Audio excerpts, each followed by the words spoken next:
चलो बेटा हेडिंग डालो, next colligative properties, depression in freezing point, depression in freezing point. Question तो सारे करा दिए थे बहुत सारे। हाँ तो 2 होमवर्क दे दिया था, उसको एनसीईआरटी का करिए ना। डिप्रेशन इन फ्रीजिंग पॉइंट, अभी बात डेल्टा टीएफ क्या बेटा, इसको क्या बोलेंगे, डेल्टा टीएफ। मतलब एक चीज तो आप ये समझ लीजिए हमेशा, किसी भी सॉल्वेंट में अगर आप नॉन वोलेटाइल सॉल्यूट ऐड करोगे तो उसका फ्रीजिंग पॉइंट क्या हो जाएगा, कम हो जाएगा। कम होने को क्या वर्ड यूज कर सकते हैं आप, डिप्रेस हो जाएगा। क्या हो जाएगा, जैसे आप किसी भी सॉल्वेंट में नॉन वोलेटाइल सॉल्यूट ऐड कर देते थे तो उसका बॉइलिंग पॉइंट क्या हो जाता था, उसका बॉइलिंग पॉइंट क्या हो जाता था बताओ, बढ़ जाता था। क्या होता था, बढ़ जाता। वैसे ही जब आप किसी सॉल्वेंट में क्या डाल देंगे, कोई नॉन वोलेटाइल सॉल्यूट डाल दोगे तो उसका फ्रीजिंग पॉइंट क्या हो जाएगा बेटा, कम हो जाएगा। उसी को क्या बोलते हैं, डिप्रेशन इन फ्रीजिंग पॉइंट। क्या बोलेंगे, depression in freezing. What is everyone, समझ आया आपको? चलो ये समझ आ गया। अब लेकिन सबसे पहले हमें ये भी तो समझना है कि फ्रीजिंग पॉइंट क्या है। बोलो, फ्रीजिंग पॉइंट सबको पता होगा। जिस भी टेम्परेचर पर कोई लिक्विड किस में बदल जाता है बेटा, सॉलिड में बदल जाता है, वो फ्रीजिंग पॉइंट होता है। ठीक है ना। लेकिन यहाँ पे थोड़ा सा डेफिनेशन क्या कर लेते हैं, स्पेसिफाई कर लेते हैं। क्या कर लेते हैं, स्पेसिफाई कर लेते हैं। ठीक है ना। क्या, द टेम्परेचर at which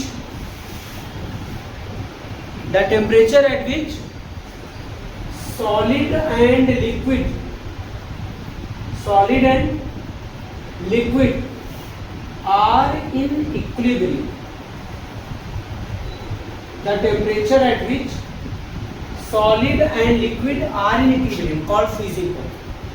आप देखिए 0 डिग्री सेल्सियस पर आइस, क्या बेटा, 0 डिग्री सेल्सियस पर आइस वाटर के साथ क्या होता है, वाटर के साथ क्या होता है, इक्विलिब्रियम में रहता है। तो उसका वाटर का फ्रीजिंग पॉइंट क्या होगा, हाँ, वाटर का फ्रीजिंग पॉइंट क्या होगा, वाटर का फ्रीजिंग पॉइंट 0 डिग्री सेल्सियस होगा। ठीक है ना। तो ये क्या है आपका, इस टेम्परेचर पर solid and liquid are in क्या होगा, equilibrium. The temperature at which solid and liquid are in equilibrium is known as क्या होगा, सॉलिड लिक्विड इक्विलिब्रियम। क्या आपका, सॉलिड लिक्विड इक्विलिब्रियम, वो फ्रीजिंग पॉइंट होता है। हमने क्या बताया, ठीक है ना, व्हेन नॉन वोलेटाइल सॉल्यूट, ध्यान रखिएगा, non volatile solute added to solvent, freezing point of solvent decreases.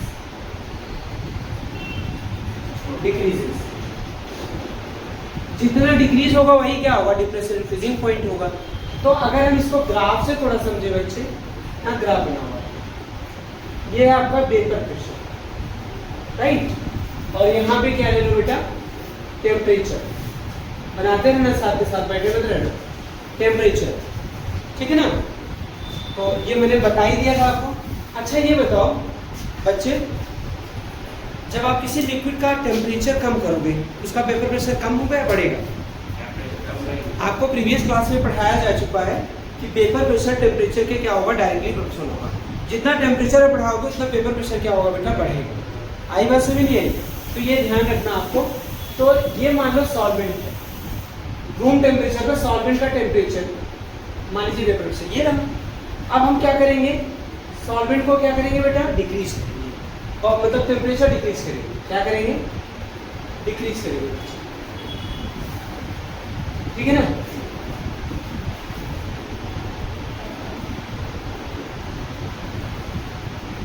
Solvent का टेम्परेचर डिक्रीज करेंगे।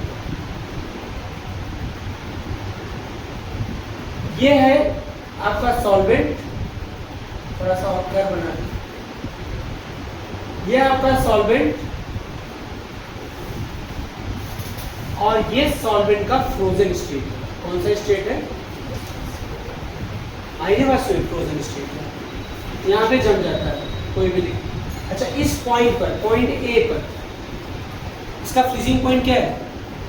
0 है। क्या है बताइए? T0F नहीं, फ्रीजिंग पॉइंट 0 नहीं है, सॉरी, मतलब इस टेम्परेचर पर ये सॉल्वेंट फ्रीज हो गया, तो यहाँ पर फ्रीज हुआ, इसलिए लाइन खींच रहे। ये किसको रिप्रेजेंट कर रहा है बेटा? ये वाला point T0F, freezing point of solvent है ना। अच्छा ये बताओ, जब आप किसी सॉल्वेंट में क्या ऐड कर देते हो? नॉन वोलेटाइल फ्लूइड, वो तो सोल्यूशन बन जाता है, और उसका वेपर प्रेशर क्या हो जाएगा? वेपर प्रेशर क्या हो जाता है? बोलो, कम हो जाता है। वेपर प्रेशर क्या हो जाता है? तो क्या बन गया आप बताइए? वेपर प्रेशर, ये सोल्यूशन है, सोल्यूशन बन गया। जब सोल्यूट कर दिया, इसका वेपर प्रेशर कम हो गया। वेपर प्रेशर कम होगा तब फ्रीज भी हो, क्या होगा? और कम टेम्परेचर पर होगा। ये क्या हो गया आपका? TF हो गया। क्या हो गया? TF। इसका मतलब ये क्या है? Freezing point of solution. तो मैं यहाँ पे अगर बताऊँ आपको, T0F क्या है? Freezing point of solvent. क्या है? Freezing point of solvent. और TF क्या है बेटा? फ्रीजिंग पॉइंट ऑफ वाटर कितना होता है? मैंने अभी नॉर्मली बताया था। फ्रीजिंग पॉइंट ऑफ वाटर बताइए, 0 डिग्री सेल्सियस, या इसको क्या बोलेंगे? 273। यहाँ पे T0 TF क्या है? Freezing point of freezing point of solution. Freezing point of क्या होगा? सोल्यूशन। ठीक है ना। अच्छा सुनो, अब ये बताइए मुझे, यहां से यहां तक क्या है? हाँ, T0F है, और यहां से यहां तक क्या है? TF है ना। तो यहां से यहां तक क्या होगा बच्चों? यहां से यहां तक क्या है? बोलो, डेल्टा TF है। क्या बेटा? Delta TF। और डेल्टा TF किसकी इक्वल होगा बताओ? T0F minus TF। तो इसकी डेफिनेशन बन गई ना बेटा। तो डेल्टा TF इक्वल में क्या हुआ जरा बताओ? डेल्टा TF इक्वल किसके हो जाएगा? T0F minus TF। T0F minus TF। समझ है कि बात?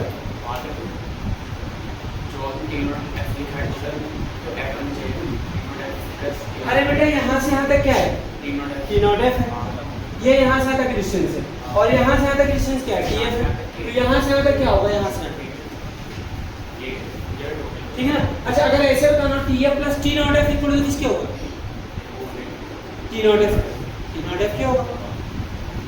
TF plus delta TF plus ये क्या है? ये यहाँ क्या है? डेल्टा TF है ना, वही होगा ना। बात तो नहीं है, ठीक है। आई बात समझ नहीं आई? क्लियर हुआ कि नहीं क्लियर हुआ? ये आपका डिफरेंशियल फ्रीजिंग पॉइंट। इसके डेफिनेशन लिखे आप, रटना नहीं, इसे समझना। देखो, डेल्टा TF क्या है? Differential freezing point. किसके इक्वल है? किसके इक्वल है? Difference of freezing point of solvent and freezing point of क्या होगा? सॉल्यूशन। तो क्या होगा फॉर्मूला? द डिफरेंस ऑफ क्या होगा? फ्रीजिंग पॉइंट ऑफ क्या होगा? Solvent and freezing point of solvent and freezing point of solution. समझ नहीं आया क्या फ्रेंड्स? समझ नहीं आया? तो क्या कर रहे हो भाई? अभी मैं देखो कुछ यहाँ देखो और लिखो जल्दी देखो। The difference of the freezing point of solvent and freezing point of क्या होगा? Solution is known as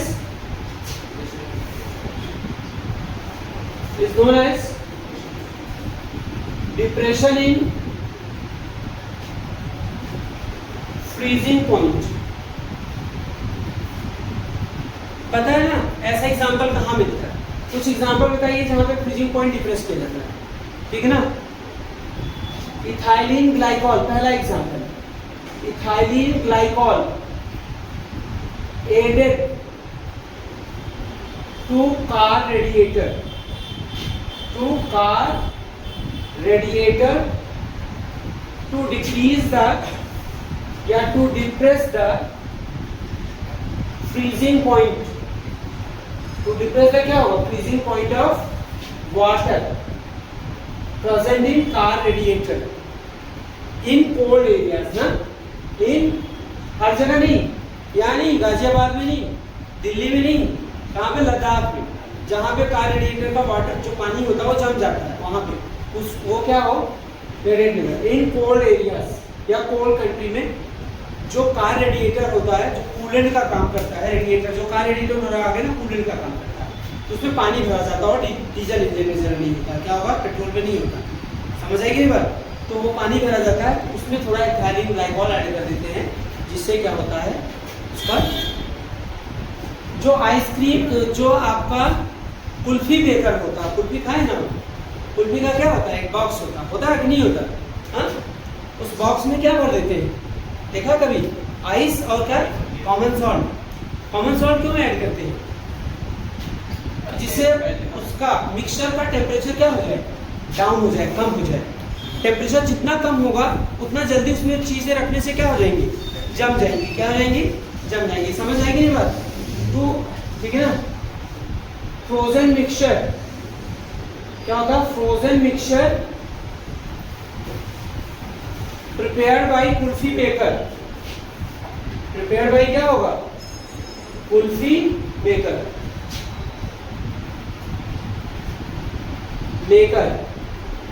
for faster freezing. किसके लिए? फास्टर फ्रीजिंग के लिए। टेम्परेचर डाउन हो जाएगा ना, रहेगा तो पानी हो, लेकिन क्या होगा? जैसे आइस का टेम्परेचर 0 डिग्री सेल्सियस होगा, उसमें क्या कर लेते हैं? NaCl डाल देते हैं, तो उसका टेम्परेचर -20 पर पहुंच जाता है। कहाँ पर पहुंच जाता है? बताओ। 0 डिग्री सेल्सियस तो कुल्फी जल्दी जमेगी, -20 पर जल्दी जमेगी, -20 पर जमेगी। ठीक है ना। तो वो क्या होता है? आपका आइस प्लस NaCl का मिक्सचर होता है। आइस प्लस NaCl का मिक्सचर होता है। तो सल्यूट डालने से क्या होता है बेटा? फ्रीजिंग पॉइंट कम हो रहा है ना। क्या हो रहा है? अभी वाटर में क्या डाल दो? कॉमन सॉल्ट डाल दो, NaCl, और उसको फ्रीज में रख दो और सिंपल वाटर रख दो। तो आप सिंपल वाटर आइस में बदल जाएगा, लेकिन जिसमें NaCl मिला होगा वो नहीं जमेगा। वो क्या होगा? नहीं जमेगा, क्योंकि उसका फ्रीजिंग पॉइंट क्या होगा? कम हो गया। और क्या करते हैं? तीसरा पॉइंट क्या है? ठीक है ना। कॉमन सॉल्ट, ठीक है ना, कॉमन सॉल्ट स्प्रेड ओवर क्या होगा? रोड। कवर्ड विद क्या होगा? आइस। रोड कवर्ड विद क्या होगा? आइस। टू क्या होगा? Melt the ice fastly. To melt the ice fastly, जिससे आइस क्या हो जाए बेटा? फास्टली मेल्ट हो जाए और रोड साफ हो जाए, चलने लायक हो जाए। आएगी बात में? जो जब आइस से कवर होती है, आइस उस पर क्या ऐसी कोई रोड होती है जहाँ बहुत ज़्यादा बर्फ पड़ती है, और ठीक है ना, उस पर थोड़ा सा कॉमन सॉल्ट डाल के रखते हैं। तो जब आइस पड़ती है तो उसका फ्रीजिंग पॉइंट क्या है? अगर 0 डिग्री से जब कम हो जाता है तो मेल्ट हो जाती है। मेल्ट हो जाती है तो रोड क्या हो जाएगा? साफ हो जाएगा। समझ आएगी? तो ये इसका एग्जाम्पल, ठीक है ना। इस पर रीजनिंग क्वेश्चन बनता है। क्या बनता है? Why is the NaCl spread over the road covered with the क्या होगा? Ice to melt the ice from the road. ये आंसर है उसका। क्यों मेल्ट हो जाती है? क्योंकि आइस का फ्रीजिंग पॉइंट क्या हो जाता है? डिप्रेस हो जाता है। क्या होता है? कम हो जाता है। या why is the ethylene glycol added to the car radiator. Car radiator में इथाइलिन ग्लाइकॉल को क्यों ऐड करते हैं? टू डिप्रेस द क्या हो जाएगा? Freezing point. To depress the क्या हो जाएगा? Freezing point. कुल्फी मेकर भी क्या यूज करता है? NaCl और आइस का मिक्सचर यूज करता है। क्यों? जिससे उसका फ्रीजिंग पॉइंट क्या हो जाए बेटा? कम हो जाए। तो वहाँ पे मतलब टेम्परेचर डाउन हो जाए, तो उसमें कुल्फी डालेंगे तो जल्दी जमेगी ना। आई बात सुनी नहीं आई? अच्छा, आप सुनो। आप इसके बाद बच्चे जो अगला टॉपिक है नोट कर लिया ना? इधर नोट कर रहे हो ना? तो चलो ठीक है, अब आगे बढ़ते हैं। देखो, रिलेटिव लोअरिंग पेपर से क्या बेटा? कोलगेटिव प्रॉपर्टी से। क्या है? कोलगेटिव प्रॉपर्टी। मतलब किस पर डिपेंड करता है? Number of moles of solute पर डिपेंड करता है और नेचर पर नहीं डिपेंड करता है। तो इसका भी मोलर मास निकालते हैं। अब हेडिंग डालो इसमें calculation of molar mass of solute, molar mass of solute, calculation of molar mass of solute from किससे, delta TF, calculation of molar mass of solute from किससे होगा, delta TF, from delta TF। देखो colligative properties किसके लिए applicable है, हमेशा mind में रखना, डाइल्यूट सॉल्यूशन के लिए। किसके लिए, डाइल्यूट सॉल्यूशन और आइडियल सॉल्यूशन। कौन सा सॉल्यूशन होता है, सॉल्यूशन आइडियल होना चाहिए और डाइल्यूट, क्योंकि ऐसे रीजन क्वेश्चन होना चाहिए, ये पॉइंट आपको पता होना चाहिए। समझ आएगी नहीं बात, तो इसमें लिखना for very dilute solution, for very dilute solution depression in freezing point, depression in freezing point directly proportional to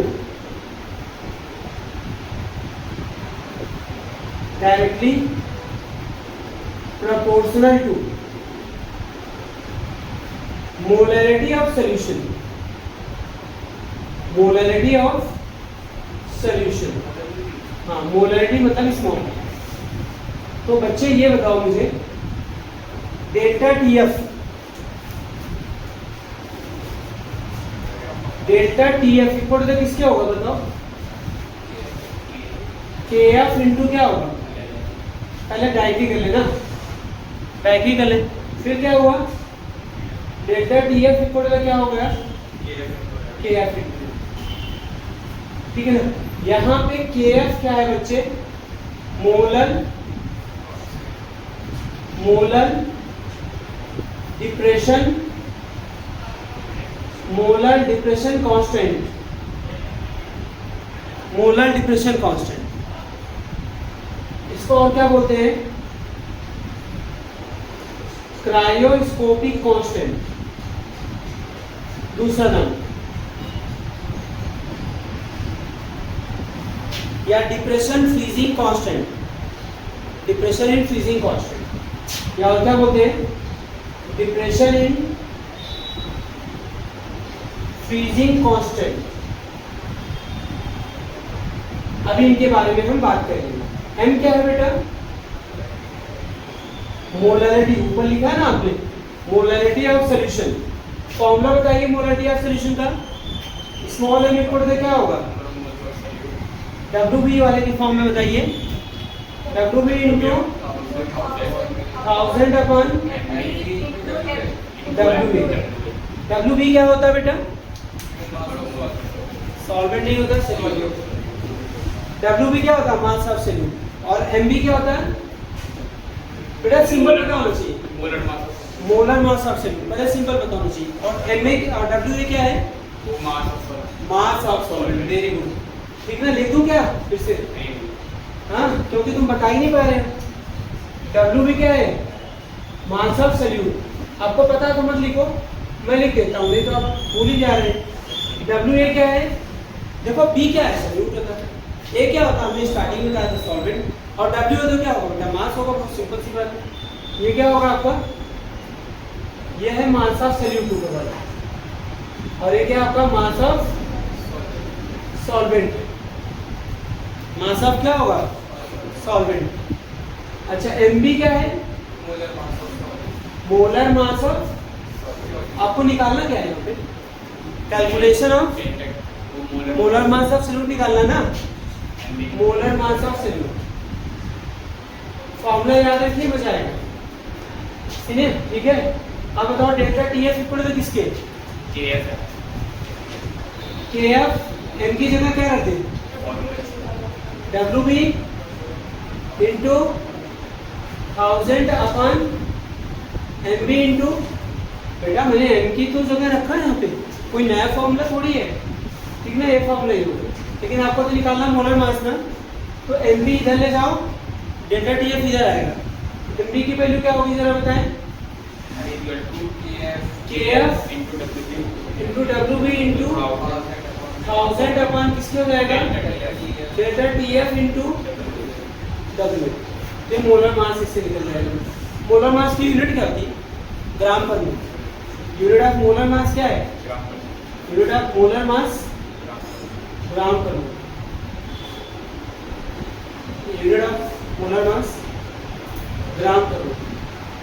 ठीक है यूनिट ऑफ मोलर मास क्या है बेटा ग्राम पर मोल। ठीक है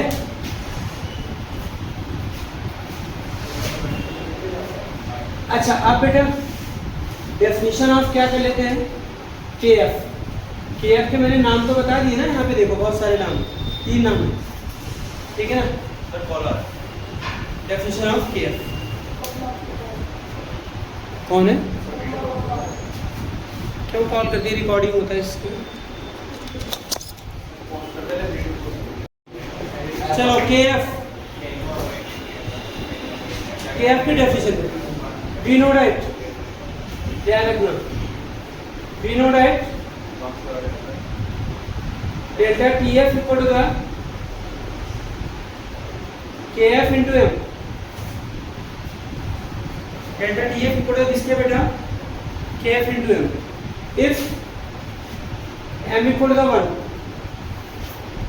then delta TF equal to KF। तो रटने की जरूरत होती है डेफिनेशन। KF क्या है मोलर डिप्रेशन कांस्टेंट। ये साइन किसका equal depression in if molarity of solution taken 1 unity value। तो डेफिनेशन क्या होगी लिखो depression in freezing point depression in freezing point. Depression in क्या है फ्रीजिंग पॉइंट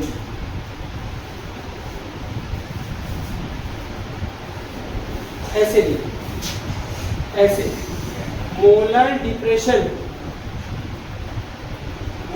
डिप्रेशन कांस्टेंट मतलब KF is equal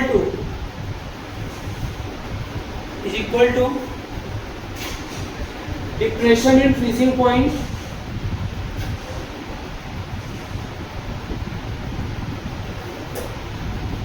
depression in क्या होगा freezing point when molarity of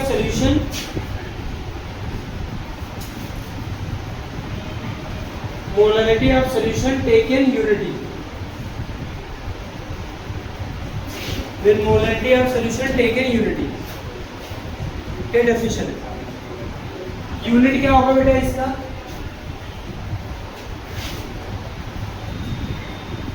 unit of KF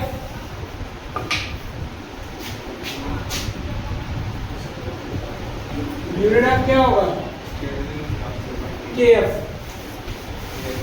equal to किसके है।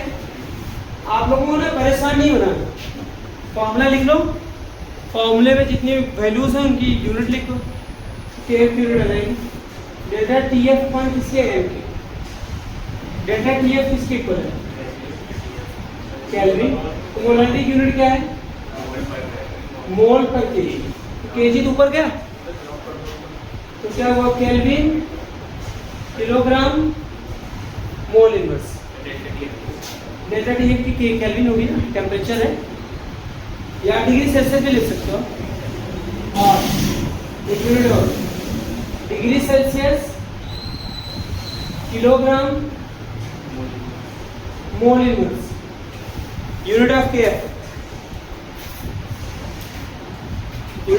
क्या है degree Celsius kilogram mole inverse. आई बात सुने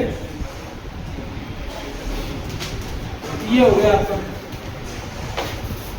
अच्छा नोट में लिखो unit of KF depend on the nature of solvent. Unit of KF depends on depends on nature of solvent. Unit of KF depends on nature of क्या होगा solvent. It means it is a different for different solvent. It is different for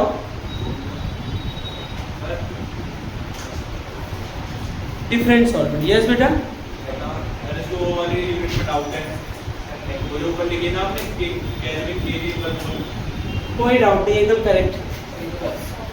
वो change in temperature है. Change in temperature की unit क्या होती है बच्चे? Kelvin में होती है.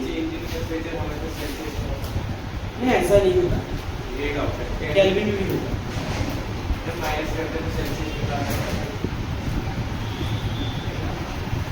आप चेंज करते हो ना डिग्री सेल्सियस को केल्विन में चेंज करते हो, तो वो डिफरेंस हमेशा सेम आएगा. आप थोड़ा सा कंफ्यूज है यहाँ पे देखिए. मैंने कहा जैसे 0 डिग्री सेल्सियस है T नॉट एफ. क्या है? T naught F. और freezing point of solution TF. TF क्या है? -1.5 डिग्री सेल्सियस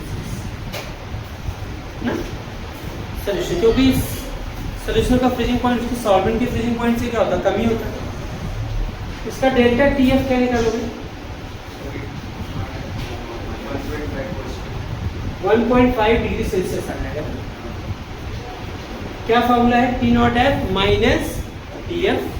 तो T नॉट एफ क्या है? 0 माइनस 1.5 तो प्लस हो. अब यही चीज सुनो बेटा, यही चीज एक काम कर लो. आगे बताओ केल्विन में फ्रीजिंग पॉइंट ऑफ वाटर कितना होता है? हाँ, केल्विन में फ्रीजिंग पॉइंट ऑफ वाटर क्या होता है? T नॉट एफ कितना होगा? 273. और TF क्या होगा यहाँ पे केल्विन में? क्या करें? डिग्री सेल्सियस को केल्विन में कन्वर्ट करने के लिए क्या ऐड करते हैं उसमें? तो कितना आ गया जरा बताइए. 271 पॉइंट क्या होगा? 5. अब डेल्टा TF इक्वल क्या होगा? देखो TF हो गया आपका, TF हो गया. अब डेल्टा TF क्या है? T naught F minus T naught F क्या है और TF क्या है? तो कितना है? 1.5. क्या है आपका? 1.5. ये चीज.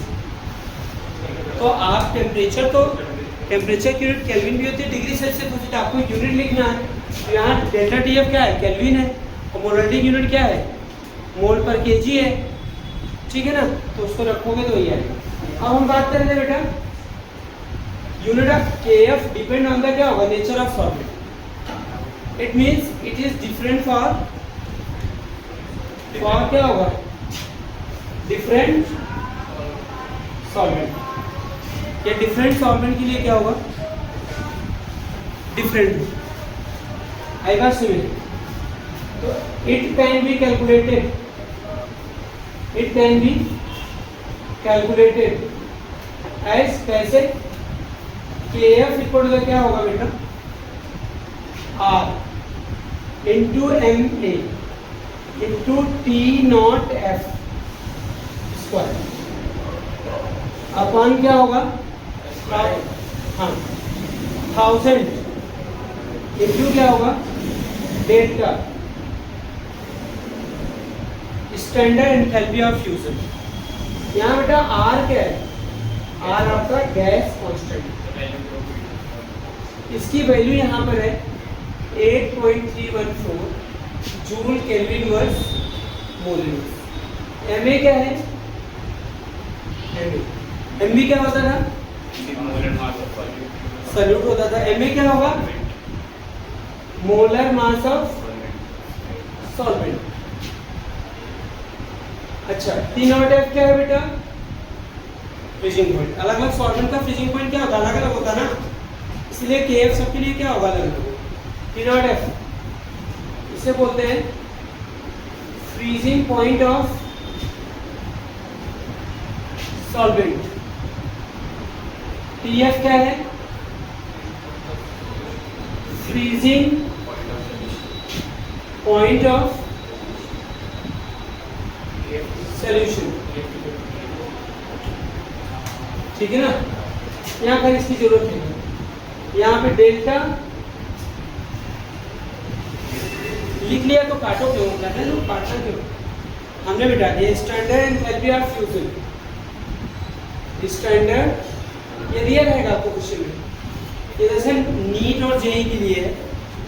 ये फॉर्मूला जहाँ KF निकाला था, आज तक बोर्ड में KF नहीं निकाला। KF की वैल्यू दी रहती है। स्टैंडर्ड एंथैल्पी ऑफ फ्यूजन आई बात समझ नहीं आई? स्टैंडर्ड एंथैल्पी ऑफ क्या होगा? फ्यूजन। अच्छा एक चीज और, यहाँ पे KF ऑफ वाटर, वाटर के लिए KF की वैल्यू, क्योंकि वाटर की हमेशा जगह जगह जरूरत पड़ती रहती है, इसलिए मैं आपको बता देती हूँ। KF of water 1.86 kelvin kilogram mole inverse. 1.86 kelvin kilogram mole inverse. ठीक है ना, ये आपका KF है। डन। आप क्वेश्चन कर ले इस पे। हाँ चलिए क्वेश्चन करते हैं। ठीक है ना, पहले थ्योरेटिकल क्वेश्चन जो CBSE ICSE बोर्ड में आया है। Define the following terms. Define the following terms मतलब ये चीजें आपको इस टॉपिक को कैसे पढ़ना है। साथ में क्वेश्चन देने का मतलब क्या है, इस तरीके से आपको याद होना चाहिए। Number 1, depression in freezing point. Depression in freezing point, ये हो गया। इसको क्या बोलते हैं बेटा? Delta TF। दूसरा है बेटा मोलर डिप्रेशन कांस्टेंट, मतलब KF। इसकी डेफिनेशन एग्जाम में आ जाती है 1 नंबर की, 1 मार्क्स की। ठीक है ना, यूनिट भी आ जाती है लिखने को। दूसरा क्वेश्चन और क्या आ सकता है? दूसरा क्वेश्चन y इज, जो मैंने एग्जांपल लिखवाए थे उनमें से कोई सा भी पार्ट बन सकता है, एग्जांपल पढ़ते रहना। y is ethylene glycol added to, y is ethylene glycol added to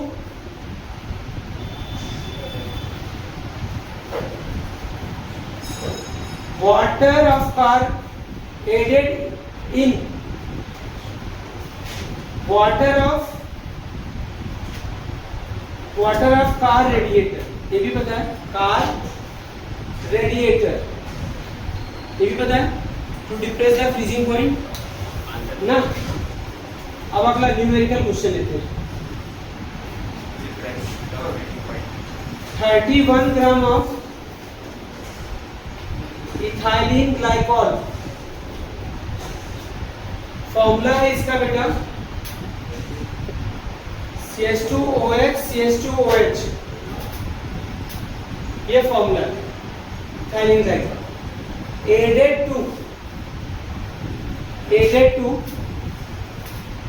500 gram of water.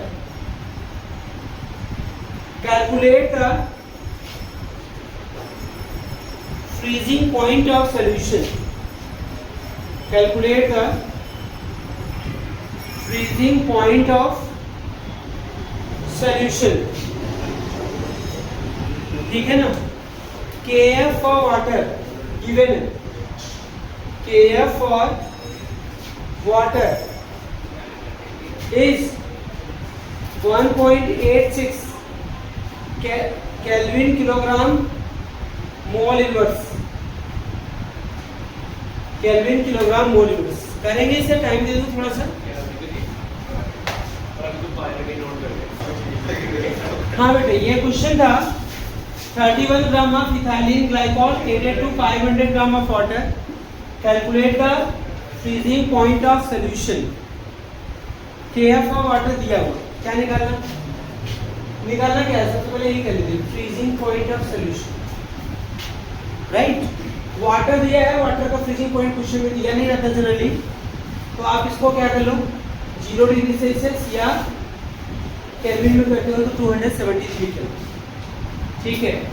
अच्छा क्या क्या दिया है, 31 gram of ethylene glycol. Ethylene glycol क्या है यहाँ पे, वाटर क्या है, सॉल्यूट, मतलब मास ऑफ सॉल्यूट दिया है। देखो जब आप क्वेश्चन में ये पता लग जाएगा ना क्या गिवन है, तो आपको आसान हो जाता है सॉल्व करना। और क्या दिया है, कितने ग्राम वाटर में, 500, तो मास ऑफ वाटर कितना होगा, 500 ग्राम। अच्छा आप ये बताइए यहाँ पे एमबी की भी जरूरत है।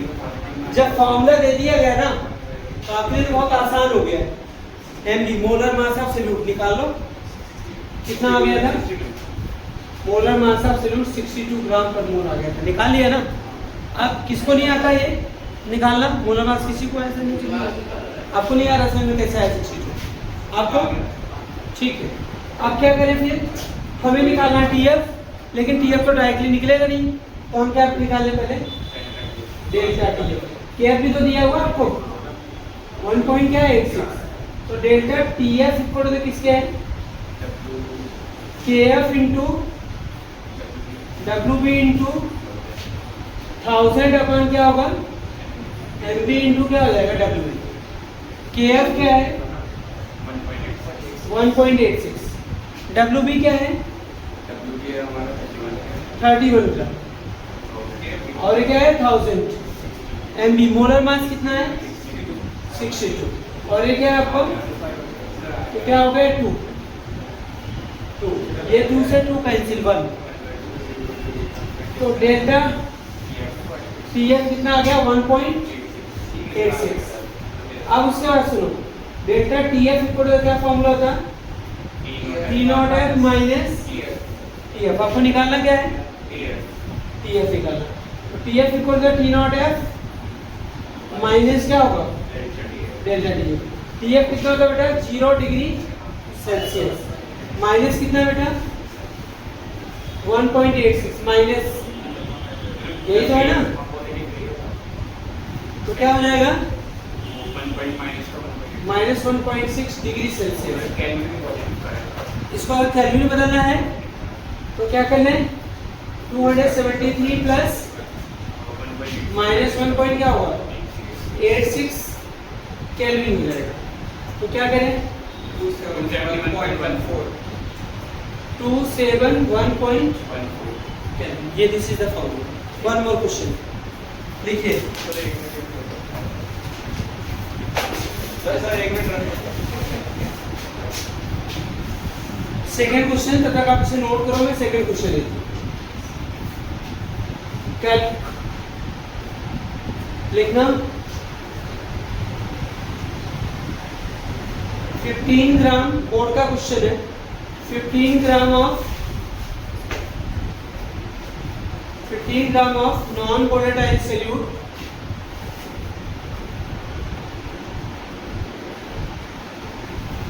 added to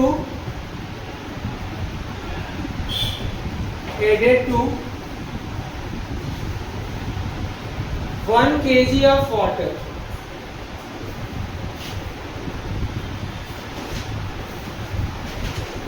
and freezing point of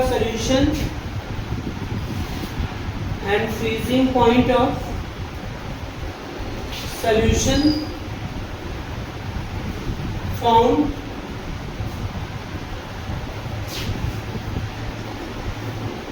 272.6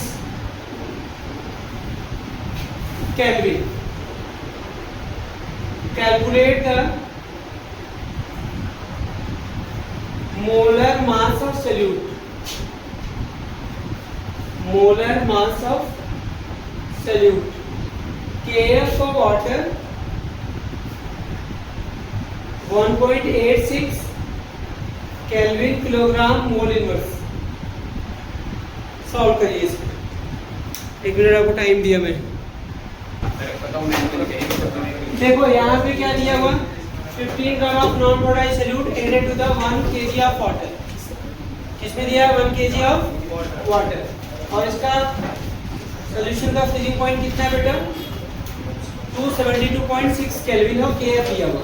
तो मतलब ये बताओ मुझे, सुनो ध्यान से, बॉइलिंग पॉइंट का पी नॉट एफ कितना होता है 273, पी एफ कितना है 272.6 केल्विन है। तो डेल्टा टी एफ निकाल लिया इससे हमने, कितना है 273 माइनस 272.6, ये कितना आ गया 0.4 केल्विन आ गया। आप बताओ आपको मोलर मास निकालना, उसका फॉर्मूला लिखो, मोलर ही बेटा, W पे इंटू क्या होगा के एफ इंटू, सुनो K F into W B into, देखो अब हमें यहाँ पे 1000 नहीं लगा है, बताओ क्यों, क्योंकि मास ऑफ सॉल्वेंट किसमें है केजी में, मोलर मास, और ये हो जाएगा डेल्टा टी एफ इंटू क्या हो जाएगा आपका डब्ल्यू ए। तो यहाँ पे वैल्यू पुट करके देखो, के एफ की 1.86 है, ये 15 है, ये 0.41 है 1। बेटा मास ऑफ सॉल्वेंट यहाँ पे केजी में, तो नो नीड टू राइट 1000 की है, वहाँ पे 1000 हटा दो।